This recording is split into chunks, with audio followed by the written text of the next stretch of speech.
America के मारूफ जरीदे एटलांटिक के editor in chief Jeffrey Goldberg ने दावा किया है कि ट्रंप हुकूमत ने उन्हें गलतफहमी की बुनियाद पर यमन जंग का खुफिया मंसूबा भेज दिया था।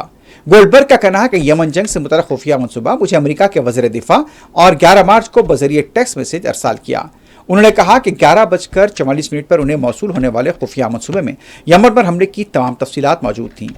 ज़रा के मुताबिक इस मैसेज के बाद से मुझे यमन पर मुमकिन हमले का 2 घंटे कबल ही पता चल गया था। मैसेज में हथियारों की नौइयत, अहदाफ और हमले के वक्त भी शामिल था।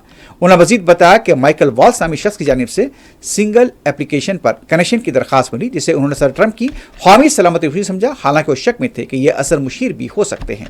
तुर्की के सदर उर्दुगान ने मरकजी अपोजिशन को तनकीद का निशाना बनाते हुए कहा कि उनके अहम सियासी हरीफ इस्तांबुल के मेयर की कैद के खिलाफ एहतजाज एक पुरतशद्दुद तहरीक में तब्दील हुआ है।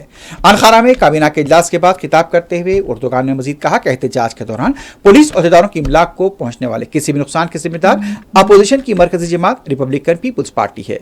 उनका यह भी कहना था कि उनका खेल बिलाखिर खत्म हो जाएगा और वो इस बुराई पर शर्मिंदा होंगे। दूसरी तरफ तुर्की के सदर तैयब उर्दुगान के अहम हरीफ और गिरफ्तार इस्तांबुल के साबिक मेयर इकरम इमाम ओगलू को आइंदा इंतखाबात के लिए सदारती उम्मीदवार नामजद कर दिया गया है।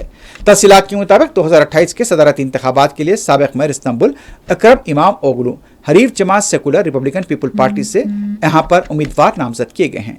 पार्टी तर्जुमान का कहना है कि तुर्की की अपोजिशन जमात CHP ने इकराम इमाम ओगलू को सदारती इंतखाब के लिए उम्मीदवार नामजद किया है।